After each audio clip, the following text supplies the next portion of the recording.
다시 함께 말씀 보기 원하는데요. 함께 나눌 말씀은 요한복음 21장의 말씀입니다. 요한복음 21장 15절부터 17절까지 말씀.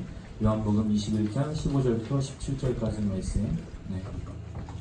우리 또 오랜만에 또 한번 할까요? 옆 사람 성경책은 가지고 왔는지, 핸드폰을 정말 카카오톡용으로 쓰는지, 아니면 핸드폰에 성경 어플 하나 정도 깔려 있는지 옆에 추천도 좀 해주고, 네. 좋은 또 성경 어플들이 많은데 소개도 해주시고, 네. 그래서 함께 요한복음 21장 한번 찾아봤으면 좋겠습니다. 네, 요한복음 21장 15절부터 17절 함께 한 목소리로 합독하겠습니다. 그들이 조각 먹은 후에 예수께서 시몬 베드로에게 이르시되 요한의 아들 시몬아 내가 이 사람들보다 나를 더 사랑하느냐 하시니 이르되 주님 그러하나이다. 내가 주님을 사랑하는 줄 주님께서 아시나이다. 이르시되 내 영은 먹이라 하시고 또 두 번째 이르시되 요한의 아들 시몬아 내가 나를 사랑하느냐 하시니 이르되 주님 그러하나이다. 내가 주님을 사랑하는 줄 주님께서 아시나이다. 이르시되 내 양을 치라 하시고 세 번째 이르시되 요한의 아들 시몬아 내가 나를 사랑하느냐 하시니 주께서 세 번째 내가 나를 사랑하시느냐 하심으로 베드로가 근심하여 이르되 주님 모든 것을 아시오매 내가 주님을 사랑하는 줄을 주님께서 아시나이다. 예수께서 이르시되 내 양을 먹이라. 아멘. 여러분 혹시 지금 이 시간 또는 오늘 밤에 여러분에게 예수님께서 찾아오셔가지고 이렇게 물어보신다면 뭐라 대답하시겠습니까? 내가 나를 사랑하느냐? 주님께서 이 시간 또는 저녁에 오셔서 마지막하게 내가 나를 사랑하느냐? 라고 물으신다면은 여러분 뭐라 대답하시겠습니까? 사실 우리는 그 신앙생활을 해나가면서 네가 나를 사랑하느냐라고 하는 예수님의 물음에 상당히 많이 이렇게 직면하면서 그 물음을 들으면서 살아갑니다. 때로는 너무 쉽게 네 사랑합니다 대답하기도 하고, 때로는 주님께서 저를 사랑한다고 말씀하셨고 십자가 지었다고 하시지만 그게 어떤 의미인지, 그게 정말 나를 향한 것인지는 잘은 모르겠습니다. 그러니 제가 주님을 사랑하는지도 저도 잘 모르겠습니다. 모르겠네요. 이렇게 대답할 수도 있습니다. 나를 사랑하느냐라고 물으시는 그 주님의 질문에 가만히 생각해 보면은 대체로 그 결정권이 우리에게 있습니다.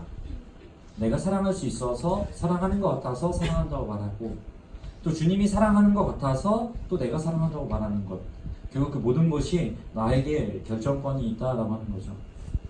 그래서 때로는 주님을 사랑한다는 우리의 고백이 예수님을 좌지우지하거나 또 예수님께서 응당 우리에게 필요한 것들을 좀 공급해 주시거나 또 우리의 어려움이나 고난에서 건져 주실 때 나오는 경우가 많이 있다라고 하는 거죠.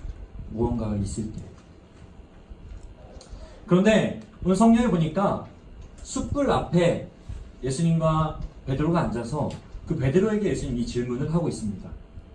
베드로는 어땠을까요?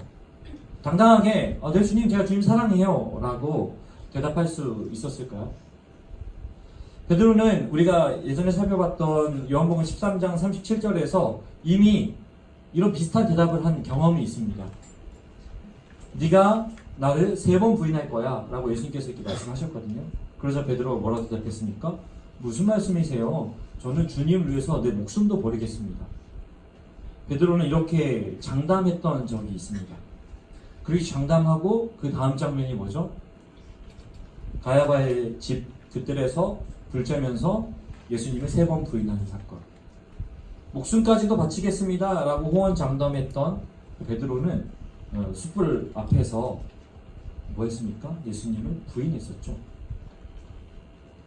그런데 오늘 예수님께서 다시 숯불을 피워놓고 그 앞에서 베드로에게 질문하고 계십니다. 아마도 저는 좀 그런 편인데요. 베드로가 저랑 비슷했더라면은 그 숯불 앞에서 자신이 예수님 부인했던 불쬐던 그 예수님 잡히시던 날 밤을 회상하거나 떠올렸을 것입니다. 그렇기 때문에 예수님께서 네가 나를 사랑하느냐? 라고 물으실 때 그 대답이 과연 쉬웠을까? 라는 질문이 저에게 생겼습니다. 그뿐만이 아닙니다. 예수님 지금 베드로를 부르시면서 베드로야 이렇게 부르시지 않으세요. 성경에 보니까 뭐라고 되어 있냐면요, 요한의 아들 시몬아. 뭐라고 부르신다고요? 요한의 아들 시몬아.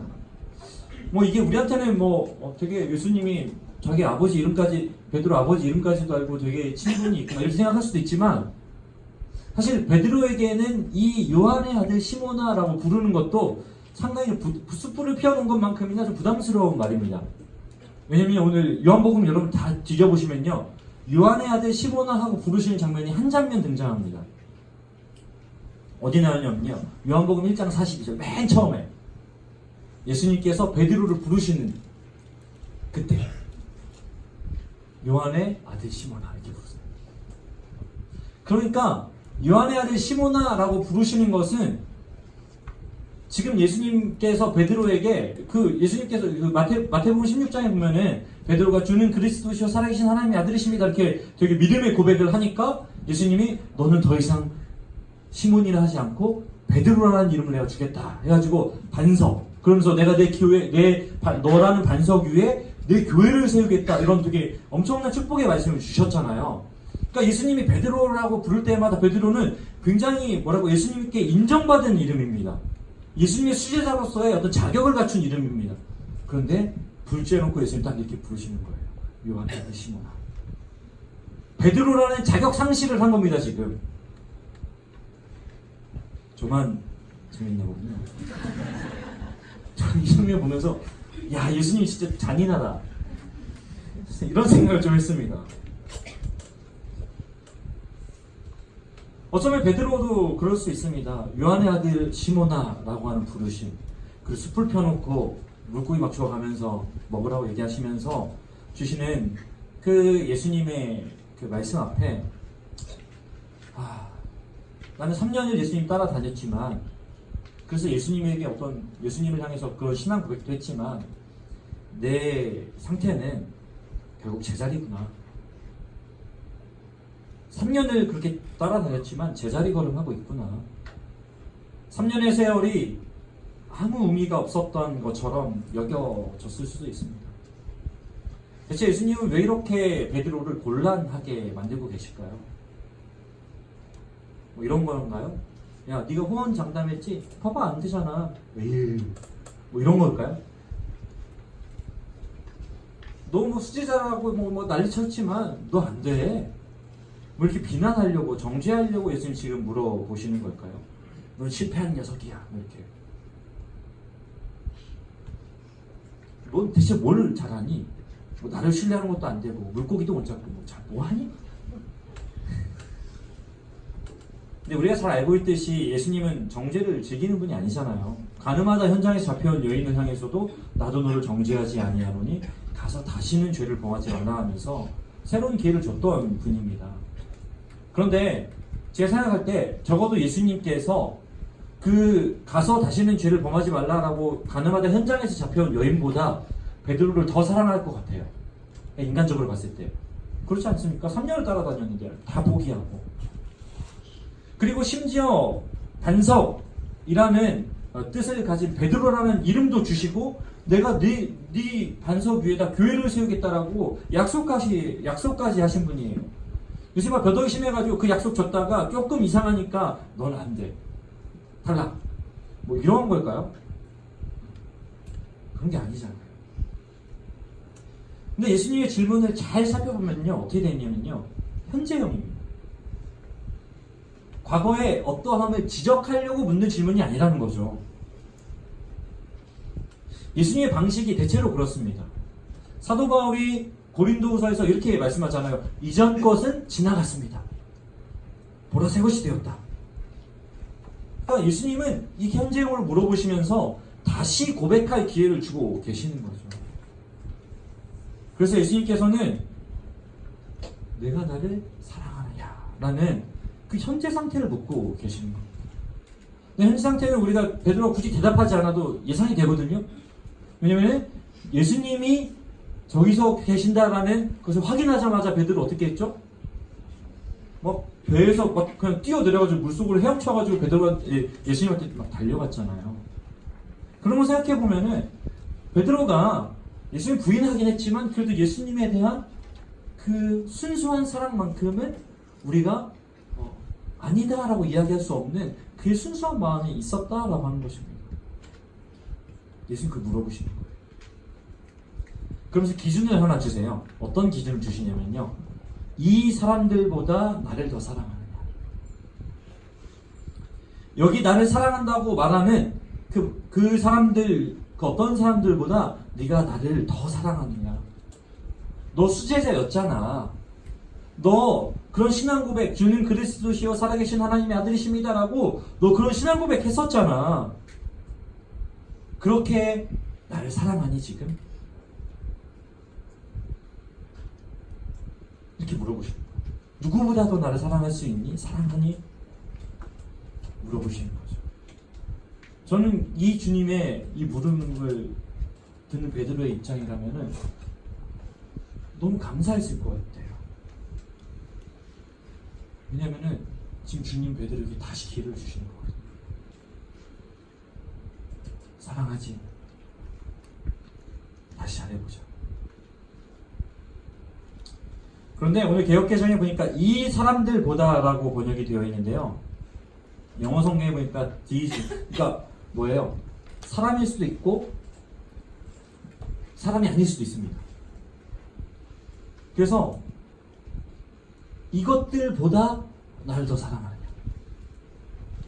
라는 질문이 될 수 있다는 거예요. 이것들보다. 어떤 것보다요? 숯불 앞에서 그 가야바의 집들에서 숯불 앞에서 생명을 지키려고 했었잖아요. 생명보다 나를 더 사랑하느냐. 또 어느새 다시 고기 잡으러 돌아갔잖아요. 다시 그냥 자기의 자리로 예수님께서 주신 사명이 있고, 고기 잡이라고 하는 생계, 그것보다 나를 더 사랑하니. 또 베드로라고 바뀌어진 이름과 관계없이 다시 요한의 아들 시몬의 모습으로 돌아간 지금 네 인생보다 나를 더 사랑하니? 네 생명보다, 네 생계보다, 네 인생보다 나를 더 사랑하니?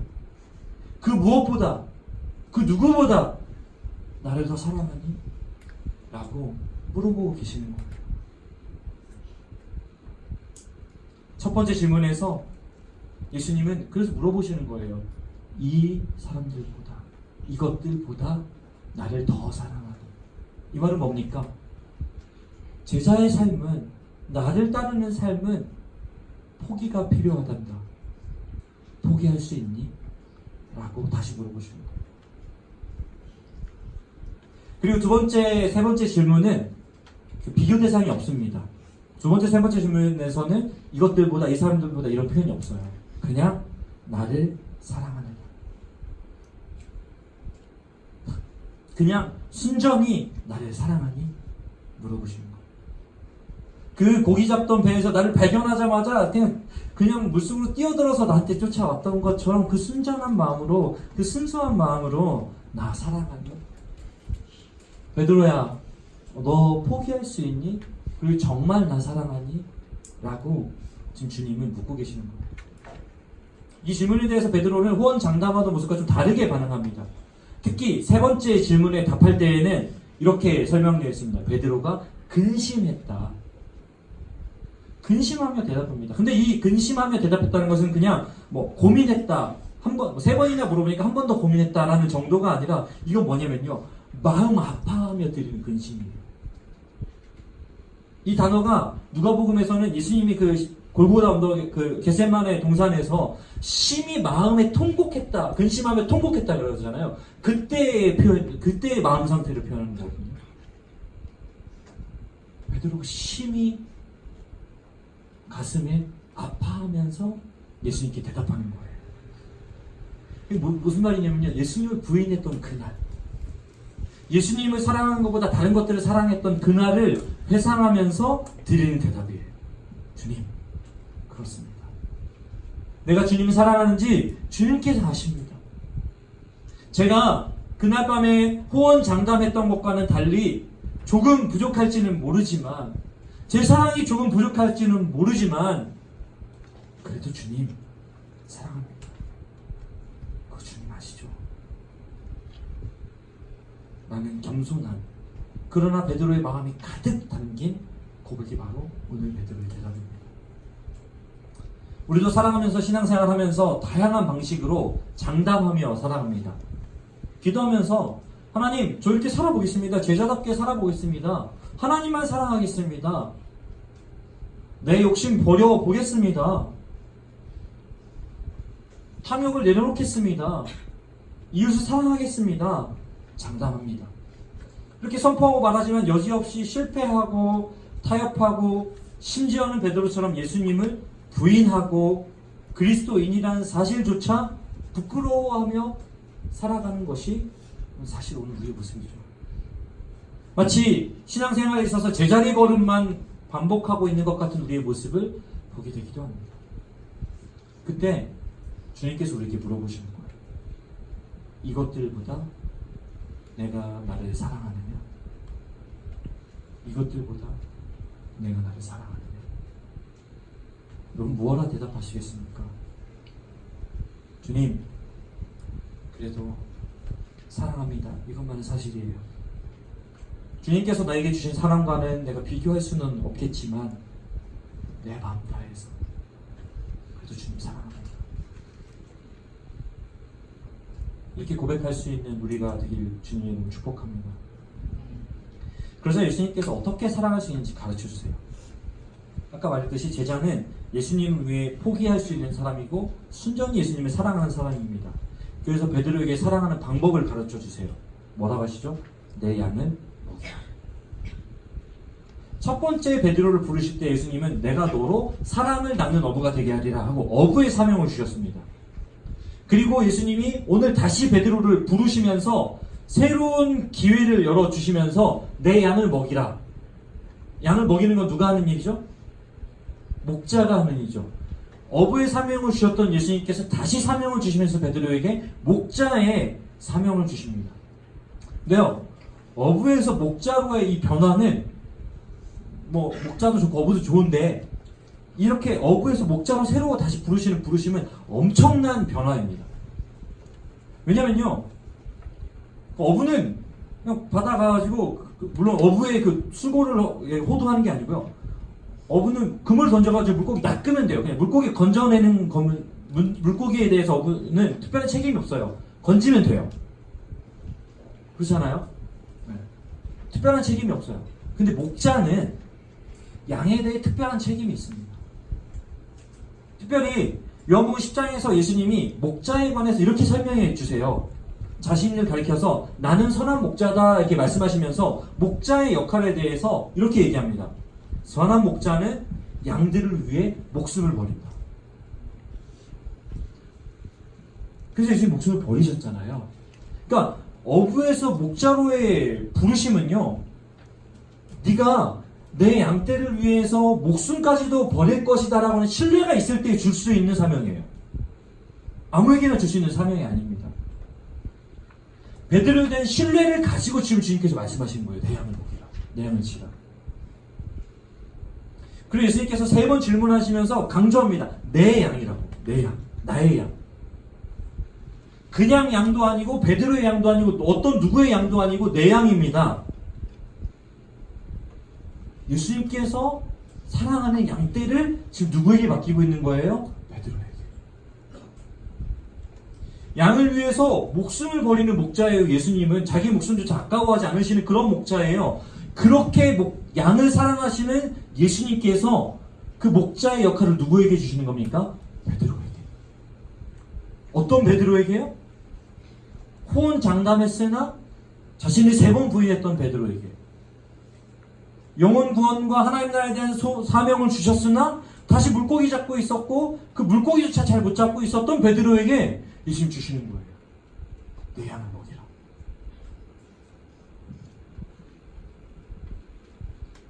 여러분 양치기 소년 이야기 알아요?